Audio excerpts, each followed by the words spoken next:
आप भली भांति परिचित हैं कि पिछले 2 माह से हमने आपका जो सेकंड ईयर का सेकंड पेपर है social issues and social problem के कई टॉपिक कंप्लीट कर लिए हैं। हमने मैं आपको इस बात को दोहराना चाहूँगी कि सर्वप्रथम आप इस सत्य से सदैव परिचित रहें कि विश्व में इस धरातल पे ऐसा कोई समाज नहीं है, ऐसा कोई राष्ट्र नहीं है, ऐसा कोई राज्य नहीं है जहाँ सामाजिक समस्या ना हो। यद्यपि उसके स्वरूप, उसके प्रारूप और उसकी दर में हमेशा ही अंतर पाया जाता है। और इस सत्य से भी हमें परिचित होना चाहिए कि हर समाज की अपनी अलग कारणों के कारण सामाजिक समस्याएं होती हैं, परंतु ये यूनिवर्सल फैक्ट है, ये सार्वभौमिक तथ्य है कि विश्व में ऐसा कोई भी राष्ट्र नहीं है जहां सामाजिक समस्या ना हो। आपको भली भांति याद होगा कि हमने सामाजिक समस्या में सबसे पहले ये जाना था कि सामाजिक समस्या क्या होती है। तत्पश्चात हमने ये जाना कि समकालीन सामाजिक समस्याएं कौन कौन सी हैं। हमने निर्धनता की समस्या को जाना और तत्पश्चात हमने अपराध की समस्या को, बाल अपराध की समस्या को जाना।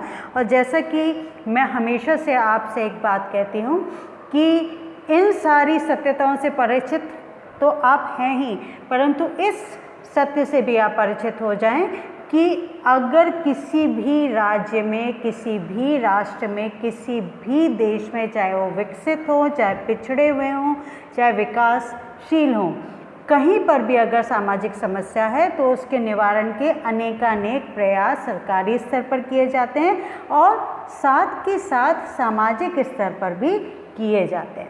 तो आज हम क्या पढ़ेंगे? कल जैसा कि इससे पिछली कक्षा में मैंने जैसे कि आपसे कहा था कि हमने मादक द्रव्यों का दुरुपयोग इस समस्या के बारे में बहुत वृहद स्तर पर जाना, और आज एक नवीन समस्या के बारे में हम परिचित होंगे और आने वाले कई दिवसों तक उसके बारे में हम बहुत विस्तार से बात करेंगे। वो नवीन समस्या क्या है? वो नवीन समस्या है भ्रष्टाचार की, जिसे इंग्लिश में क्या कहते हैं? करप्शन। अब देखिए, मेरी पीड़ा क्या रही बेटा कि आप लोगों का जो सेकेंड ईयर का सेकंड पेपर है, मेरे ये देखने में आता है कि इस पेपर में बच्चों के नंबर कम आते हैं। क्यों आते हैं? मैंने शायद पहले कहा या नहीं कहा, ये नंबर कम आते हैं, आपके अंक कम आते हैं आपके ओवर कॉन्फिडेंस के कारण।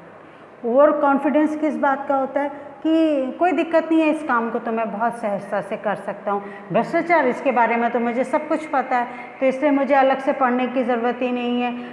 जैसे कि मादक द्रव्य, मैंने मादक द्रव्यों का दुरुपयोग आपको पिछली कक्षा में पढ़ाया था, तो उसके बारे में भी मुझे पढ़ने की ज़रूरत नहीं, क्योंकि ये तमाम सामाजिक समस्याएँ मुझे अच्छी तरीके से आती। ये जो थॉट प्रोसेस आपके भीतर चलता है, ये एक बहुत प्रमुख कारण है आपके अंक कम आने का विश्वविद्यालय परीक्षा में। तो इस अपेक्षा के साथ कि ये भूल आप दोबारा नहीं दोहराएंगे, मैं इस जो आपका टॉपिक है, नया टॉपिक है, उससे शुरू करती हूँ। क्या है भ्रष्टाचार? उससे पहले हम इसकी पृष्ठभूमि को जानेंगे कि 1999 में ट्रांसपेरेंसी इंटरनेशनल संस्था द्वारा 99 देशों में किए गए सर्वेक्षण के अनुसार ये सत्य सामने आया कि विश्व का ऐसा कोई देश नहीं है जहां करप्शन बिल्कुल ना हो। अतीव ईमानदारी वाले देशों में भी भ्रष्टाचार का आंशिक ही स्वरूप क्यों ना व्याप्त हो, परंतु वो व्याप्त होता ही होता है। और ये जैसे कि मैंने पहले कहा, क्योंकि ये सामाजिक समस्या का एक प्रारूप है भ्रष्टाचार, तो हम पहले ही इस बारे में बात कर चुके हैं कि सामाजिक समस्या हर जगह व्याप्त है, कहीं कम कहीं ज़्यादा। तो भारत दुनिया के सबसे अधिक भ्रष्टाचार युक्त देशों में सम्मिलित है। ये हमारे लिए बहुत दुखद बात है, परंतु सत्य है कि भारत एक ऐसा राष्ट्र है जहाँ करप्शन बहुत अधिक मात्रा में होता है। और भारत से ऊपर पाकिस्तान है, परंतु हमें पड़ोसी देशों से इतना विचलित और उसके बारे में चर्चा करने के बनस्पत हमारे लिए जो कंसर्न का विषय है, जो चिंता का विषय है, वो अपना देश है।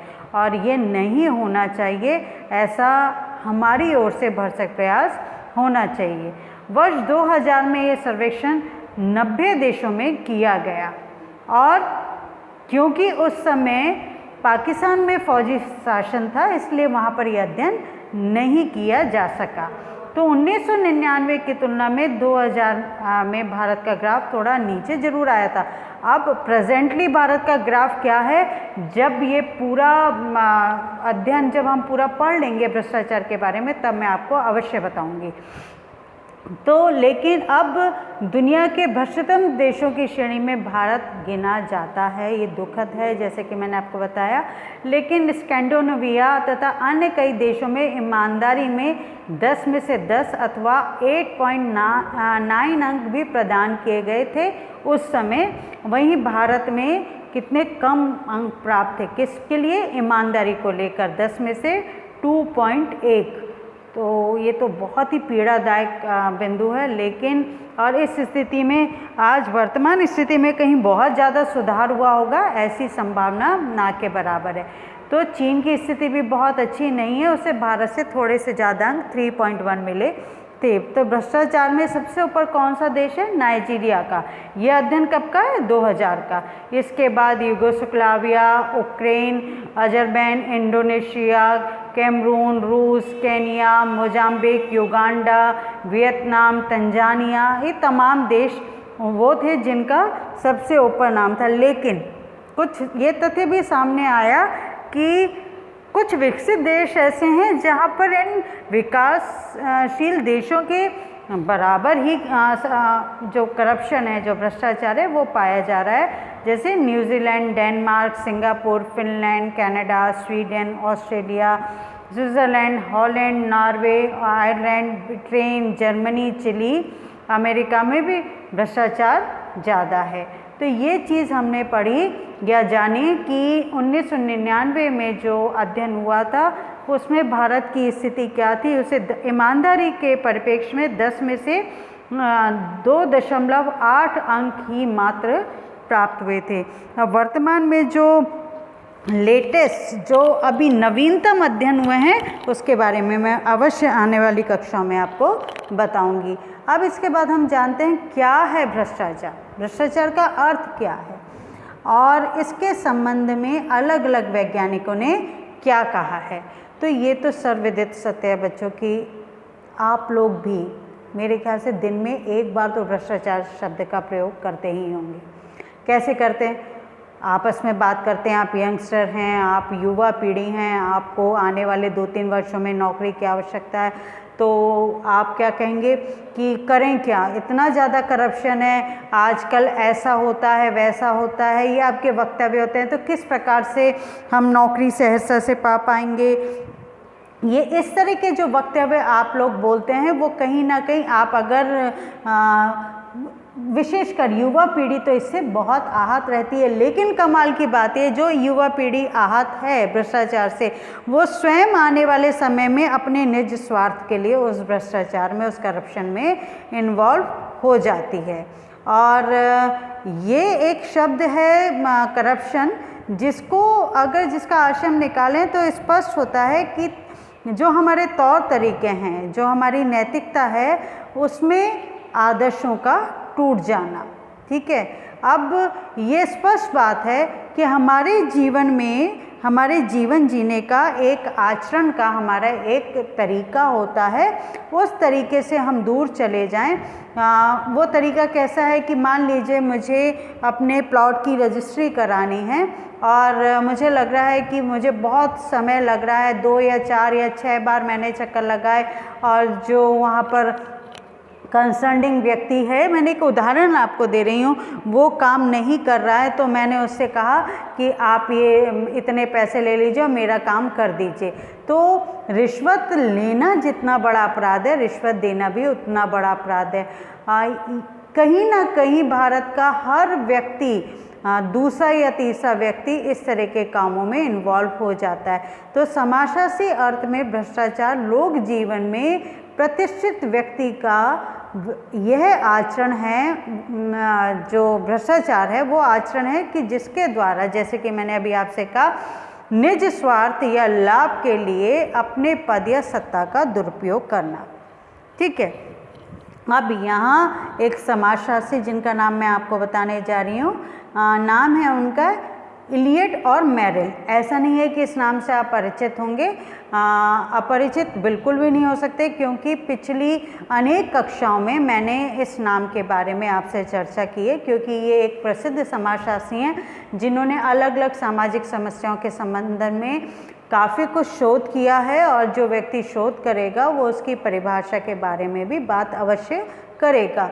तो इलियट और मेरिल ने क्या कहा, अपने अथवा अपने सगे संबंधियों, परिवार वालों और मित्रों के लिए प्रत्यक्ष या अप्रत्यक्ष कोई आर्थिक अथवा अन्य लाभ उठाना भ्रष्टाचार है।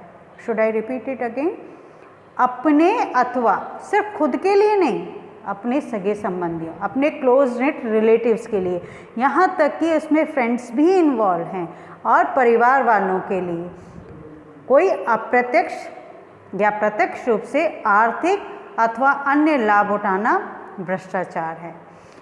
इलियट एवं मेरिल ने राजनीतिक भ्रष्टाचार को परिभाषित करते हुए लिखा था, राजनीतिक भ्रष्टाचार प्रत्यक्ष या अप्रत्यक्ष रूप से, किस रूप से? डायरेक्टली और इनडायरेक्टली, प्रत्यक्ष या अप्रत्यक्ष रूप से व्यक्तिगत लाभ करने के लिए किसी निर्दिष्ट कर्तव्य का जानबूझकर पालन ना करना है। कि हम इंटेंशनली, हमें लगे कि इस व्यक्ति का हम काम रोक लें, और क्योंकि ये व्यक्ति नीडी है तो मजबूरी में आके ये हमें, हमारा जो रिक्वायर्ड, हमें जो रिश्वत चाहिए वो हमें देगा। जब इस तरह के मनोभाव आ जाते हैं तो व्यक्ति इंटेंशनली काम नहीं करता।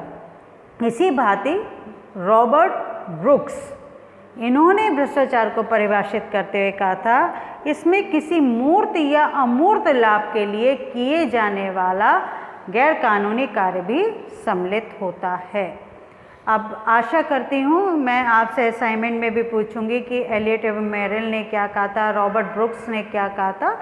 अब उसके बाद इस विवेचन से, इस परिभाषा से आपको ये तो स्पष्ट हो चुका है कि भ्रष्टाचार अपने या अपनों के अथवा राजनीतिक दल के लिए प्रत्यक्ष या अप्रत्यक्ष रूप से किया गया सत्ता का अनुचित एवं गैर कानूनी प्रयोग है। अतः सामान्य शब्दों में हम कह सकते हैं कि व्यक्तिगत या पारिवारिक हित के लिए अपने कर्तव्यों की अवहेलना करना, अनैतिक व गैर कानूनी कार्य करना भ्रष्टाचार है। इसके अंतर्गत गैर कानूनी ढंग से कमाई करना, बेईमानी करना, छल कपट करना, विश्वासघात करना, जालसाजी करना, अनैतिकता, पक्षपात, रिश्वत लेना, अनेकानेक चोरी करना या करवाना, असत्य का आचरण करना आदि विभिन्न बातें सम्मिलित हैं। ठीक है, अब इसके बाद हम आगे जानते हैं इससे जुड़े हुए और किन संदर्भों के बारे में हमें चर्चा करने की आवश्यकता है। और हमें ये जानना होगा कि आजकल समाजशास्त्री व कानूनी क्षेत्र में भ्रष्टाचार के स्थान पर एक और व्यापक अर्थ वाला शब्द प्रयोग होने लगा है, वो है अवाचार अथवा दुराचार, जिसे इंग्लिश में कहेंगे मिसकंडक्ट। याद रखिएगा, ये प्रश्न आपके असाइनमेंट में पूछा जा सकता है कि समाजशास्त्री और कानूनी क्षेत्र में भ्रष्टाचार का कौन सा दूसरा नाम प्रयुक्त होने लगा है। तो आप लिखेंगे अवाचार अथवा दुराचार या मिसकंडक्ट। दुराचार अपने में भ्रष्टाचार को तो सम्मिलित करता ही करता है, वरन उन सब आचरण को भी सम्मिलित करता है जो इस पद से अपेक्षित आदर्शों से घिरे हुए हैं। इस भांति दुराचार है, जो मिसकंडक्ट है, उसमें आचरण के दुर्गंध युग, अशोभनीय, अशुद्ध, दुर्गंध युग का तात्पर्य क्या हुआ कि वो आचरण जिससे आप कभी कल्पना भी नहीं कर सकते। जैसे कि कोई व्यक्ति, अभी रिसेंटली मैंने पेपर में पढ़ा था कि किसी व्यक्ति की मृत्यु हो गई, परंतु उसके शव को हॉस्पिटल ने तब तक नहीं दिया जब तक कि उसका जो पेमेंट था वो नहीं दिया जा रहा था। इस प्रकार के बहुत सारे वाक्य होते हैं जिसे हम दुर्गंध युक्त आचरण कह सकते हैं, अशोभनीय आचरण कह सकते हैं। अब अगर हम भ्रष्टाचार का समाजशास्त्र पढ़ें तो उसमें जानेंगे कि प्रोफेसर योगेंद्र सिंह ने भारतीय संदर्भ में भ्रष्टाचार के समाजशास्त्र से संबंधित कुछ महत्वपूर्ण बिंदुओं का उल्लेख किया। कौन से बिंदु हैं? इनके अनुसार स्वतंत्रता, पूर्व भारत में भ्रष्टाचार बहुत कम था, क्योंकि उस समय मध्यम वर्ग छोटा था। स्वतंत्रता के पश्चात भारत में भ्रष्टाचार का तेजी से विस्तार हुआ। ये सारी बातें किसने कही? प्रोफेसर योगेंद्र सिंह ने। स्वतंत्रता के पश्चात राज सत्ता में प्रत्यक्ष नियोजन, पूंजी लागत की प्रक्रिया आदि के द्वारा नौकरशाही, प्रशासन, व्यापार एवं प्रबंधन के क्षेत्र में ऐसे वर्गों का विकास हुआ जिनसे भ्रष्टाचार एवं रिश्वतखोरी की संभावना अधिक थी। तो स्वतंत्रता के 2 दशक के बाद भी भारत में नौकरशाही एवं राजनीतिक नेतृत्व, है ना, क्या चीज़? भारत में नौकरशाही एवं राजनीतिक नेतृत्व ईमानदारी को प्रोत्साहन देते थे। स्वतंत्रता के 2 दशक बाद तक जो ब्यूरोक्रेसी है और जो राजनीति है वो ईमानदारी को प्रोत्साहन देते थे। 2 दशक दैट मीन्स 1947 से 57 और 57 से 1967। परंतु 1970 के दशक के बाद भारत में भ्रष्टाचार में ज़बरदस्त उछाल आया। राजनीतिक पार्टियों के विघटन, नवीन पार्टियों का जन्म, क्षेत्रवाद, जातिवाद, भाषावाद, संप्रदायवाद, ये सारे जितने वाद उत्पन्न हुए पीड़ादायक थे किसी भी समाज के लिए। इन्होंने राजनीति में घोलमेल से लोक जीवन में भ्रष्टाचार फैलाने में बड़ी महत्वपूर्ण भूमिका निभाई और बार बार होने वाले राजसत्ता में परिवर्तनों तथा कुछ राजनीतिक नेताओं की अत्यधिक उच्च व व्यक्तिगत महत्वाकांक्षाओं में राजनीति में भ्रष्टाचार को बढ़ावा मिला, ऐसा योगेंद्र सिंह का मानना है। इनके अनुसार, किनके अनुसार? योगेंद्र सिंह के अनुसार भारत में खुली प्रतियोगिता पर आधारित अर्थव्यवस्था के स्थान पर बंद अर्थव्यवस्था में नौकरशाही, औद्योगिक घरानों एवं राजनीतिक प्रतिष्ठानों की जेब भरने का कार्य किया और पूंजी की खरीद फरोख्त में बिचौलियों की, जिन्हें दलाल कहते हैं, उनकी महत्वपूर्ण भूमिका रही।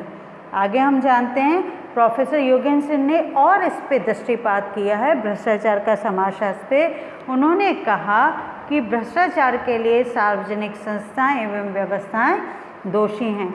इन संस्थाओं के विकास के साथ भ्रष्टाचार पर निगरानी एवं नियंत्रण करने वाली संस्थाओं का विकास नहीं हो पाया। लोकायुक्त एवं लोकपाल विधायक पर भी सभी राजनीतिक दल गंभीर नहीं रहे, ऐसा योगेंद्र सिंह का कहना था। गोपनीयता के नाम पर सूचना के अधिकारों को लोगों को वंचित रखा जाता रहने की प्रवृत्ति रही, जबकि गोपनीयता का कानून अंग्रेजों ने अपने स्वार्थ के लिए ही बनाया था। ठीक है, ये इस तरह की तमाम बातों पर योगेंद्र सिंह ने चर्चा की और उन्होंने ये भी कहा कि यद्यपि मध्यम वर्ग भ्रष्टाचार को बुरा मानता है, परंतु उसमें उसकी भागीदारिता भरपूर है और इस समझौता परस्त मानसिकता ने ही भ्रष्टाचार को बढ़ावा दिया, ये योगेंद्र सिंह का मानना है। अब भ्रष्टाचार का मनोविज्ञान क्या कहता है? भ्रष्टाचार का मनोविज्ञान एक प्रसिद्ध समाजशास्त्री का यहाँ हम रेफरेंस लेते हैं, अरुणा रूटरा। इन्होंने भ्रष्टाचार के मनोविज्ञान को बड़े रोचक ढंग से समझाया है। इनके अनुसार भ्रष्टाचार का मुख्य कारण मूल्यों में होने वाले ह्रास तथा समाज के प्रति प्रतिबद्धता, हमारी सोसाइटी के प्रति क्या ड्यूटी है उसमें डाउनफॉल होना। हम देखिए कहीं ना कहीं हम सब बहुत स्वार्थी हो गए, मुझे क्या करना, कोई किसी नुकसान में जाता है, कोई करप्ट है, मुझे क्या करना, मुझे तो सिर्फ अपना स्वार्थ देखना है। और करप्शन के विरुद्ध मुझे इसलिए आवाज़ नहीं उठानी क्योंकि कल को मुझे भी उस व्यक्ति से काम पड़ सकता है।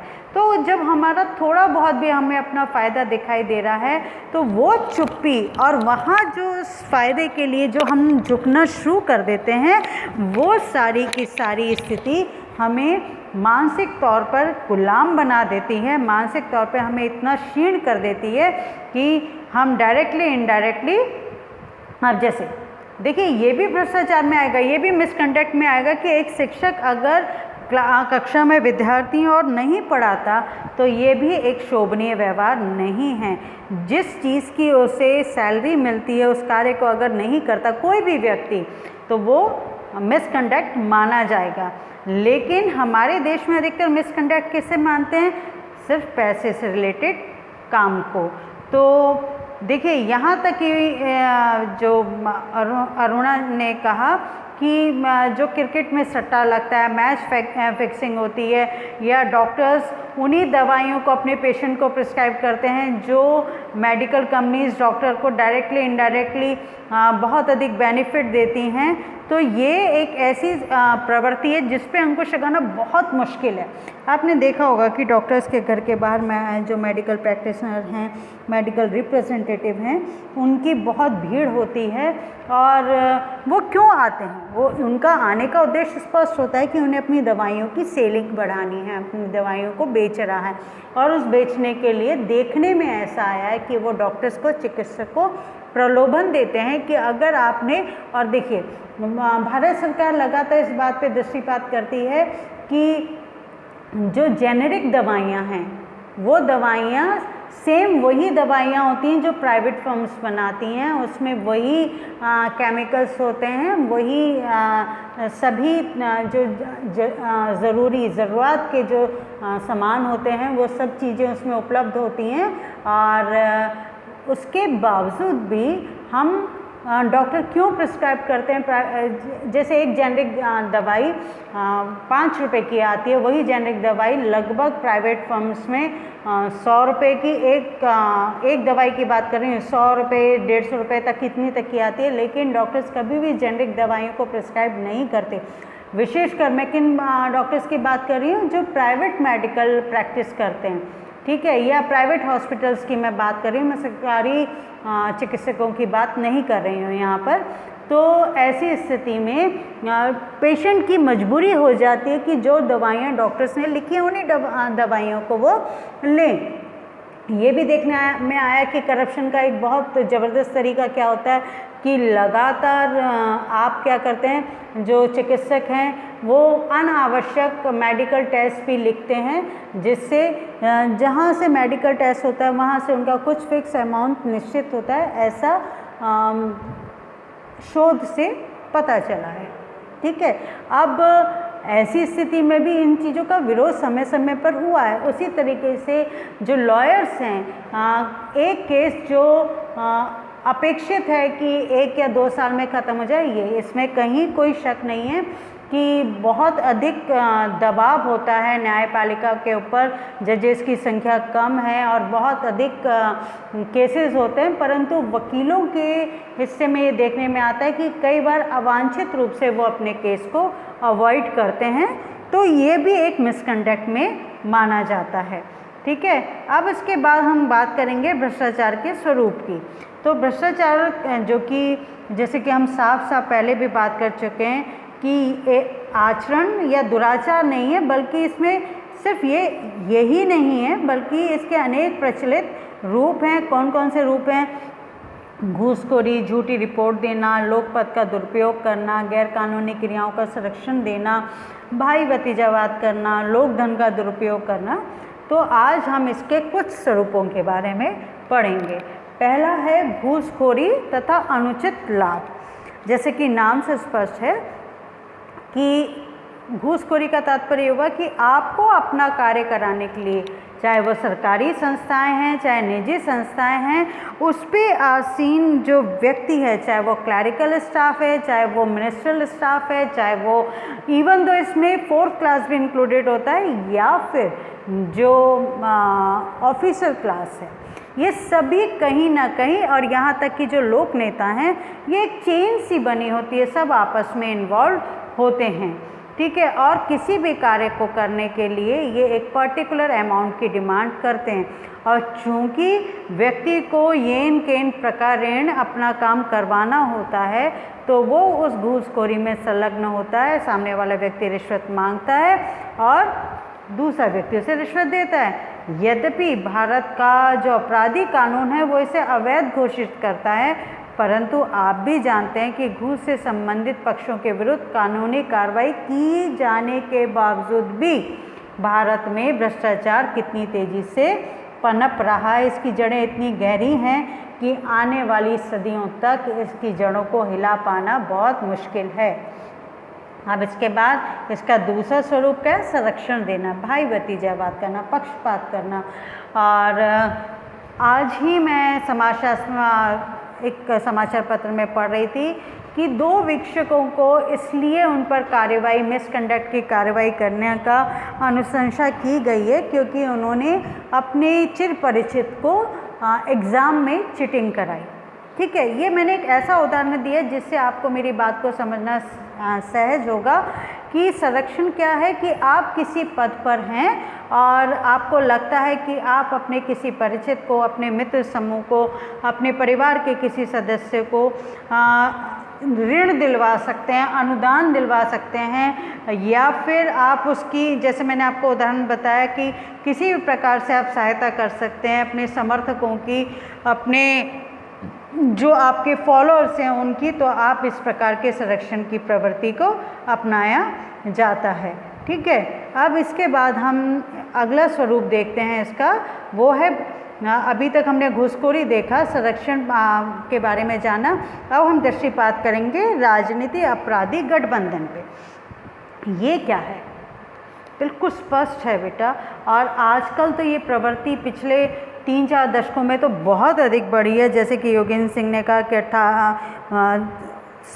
1970 के बाद से ये प्रवृत्ति बहुत ज़्यादा देखने में आई कि राजनेता, चूँकि ये सब पर लागू नहीं होता, ये स्पष्ट आप लोगों को पता होना चाहिए, पर कुछ राजनेता ऐसे होते हैं जो अपने निज स्वार्थ के लिए पूरी एक भ्रष्टाचार के स्वरूप को अपनाते हैं, झूठे वोट डलवाने के लिए, मत पेटियों में डालने के लिए। आजकल तो खैर इलेक्ट्रॉनिक सिस्टम हो गया, परंतु ये देखने में आता है गांव में भी, शहरों में भी, कि जो मत देने वाले, जो वोटर्स हैं, उनको प्रलोभन दिया जाता है, चाहे वो कैश अमाउंट होता है, चाहे वो किसी और प्रकार का फेवर होता है, लेकिन इस तरह के सुविधाएं दी जाती हैं। एफ थ्रेशर ने इस विषय पर बहुत सूचनादायक सामग्री दी है और इस बात के प्रमाण पेश किए कि राजनीतिक अपराधी गिरोह किस तरीके से सक्रिय होते हैं। अब इसके बारे में हम और डिटेल में आने वाली कक्षा में पढ़ेंगे और हम ये जानेंगे कि देखिए, इसको हम आगे भी मैं आपको पढ़ा सकती हूँ, लेकिन मैं जानती हूँ कि यहाँ हमारा बातचीत का माध्यम नहीं है। जो आपकी 1 घंटे की कक्षा होती थी उसमें हम सवाल जवाब, क्रिया प्रतिक्रिया का जो हमारा स्वरूप होता था, वहाँ मैं कंफर्टेबली इस बात को समझ पाती थी कि आप मेरी बात को कितना समझ पा रहे हैं। अभी मेरी विवशता है कि मैं ये नहीं जान पाती कि मैंने जो कुछ आपको पढ़ाया, समझाया, वो आप कितना समझ पाए। तो इसलिए मैं ये वीडियो, आपका जो 30 मिनट का ही वीडियो, सिर्फ इसलिए बनाती हूँ, 30 या थोड़ा बहुत 1-2 मिनट ज़्यादा हो जाता है, कि इसको पढ़ने के बाद आप अपनी प्रतिक्रिया, क्योंकि लगातार कक्षा में लगातार बोलना नहीं होता, वहाँ क्रिया प्रतिक्रिया और आपसे मुझे रिस्पॉन्स मिलता रहता है, तो एक वो लंबा वार्तालाप के माध्यम से हम अपनी बातों को बहुत स्पष्ट तौर तक आप तक पहुंचा पाते हैं। जहां आपको कन्फ्यूज़न होता है, जहां आपको कहीं संशय होता है, उस संशय को दूर करते हैं। पर अभी वक्त ऐसा है, हमारी विवशता है कि हम इस प्रक्रिया को नहीं कर पा रहे हैं। तो मैं आपसे अपेक्षा करती हूँ और मुझे बहुत खुशी है कि कुछ बच्चे का, विशेषकर कुछ बच्चियाँ ऐसी हैं, मैं नाम लेना चाहूँगी, जैसे पूजा गुजर है। ये बच्ची बहुत इन्वॉल्व है, बहुत अच्छे तरीके से पढ़ाई में अपनी दिलचस्पी दिखाती है और समय पर अगर उसे कहीं कोई चीज़ समझ में नहीं आती तो वो पूछने की चेष्टा भी करती है, जो एक अपार संतुष्टि का भाव देता है। और साथ ही में मैंने बताया था कि 1-2 बच्चे और हैं जो इस चीज़ में अपनी सहभागिता निभा रहे हैं और उन सभी बच्चों का मैं आभार प्रकट करना चाहूँगी। अब मैं बात को पूरी, जितना आज हमने पढ़ा उसको दोहरा देती हूँ कि आजकल समाजशास्त्रीय भाषा में और कानूनी भाषा में भ्रष्टाचार के लिए एक अन्य शब्द का प्रयोग होने लगा है, वो है मिसकंडक्ट, अनाचार, दुराचार। तो ये आप याद रखिएगा। दूसरी बात, योगेंद्र सिंह जो कि एक प्रसिद्ध समाजशास्त्री हैं, उन्होंने ये कहा कि 1970 से पूर्व भारत जब स्वतंत्र हुआ उसके 2 दशकों तक करप्शन उतना नहीं था जितना 2 दशकों के पश्चात बड़ी ही तेज़ी से बढ़ा। ये ऐसा योगेंद्र सिंह का मानना था।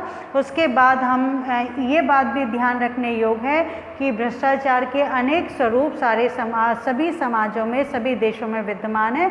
आज हमने उनके 3 स्वरूपों की बात की, घूसखोरी की बात की, संरक्षण की बात की। संरक्षण की बात जिसे हम भाई भतीजावाद कहते हैं, पक्षपात की बात करते हैं, और ये किनके द्वारा किया जाता है? जो लोग जीवन में अपने प्रभावी पदों पर आसीन हैं। और उसके बाद हमने राजनीतिक अपराधी गठबंधन की बात की।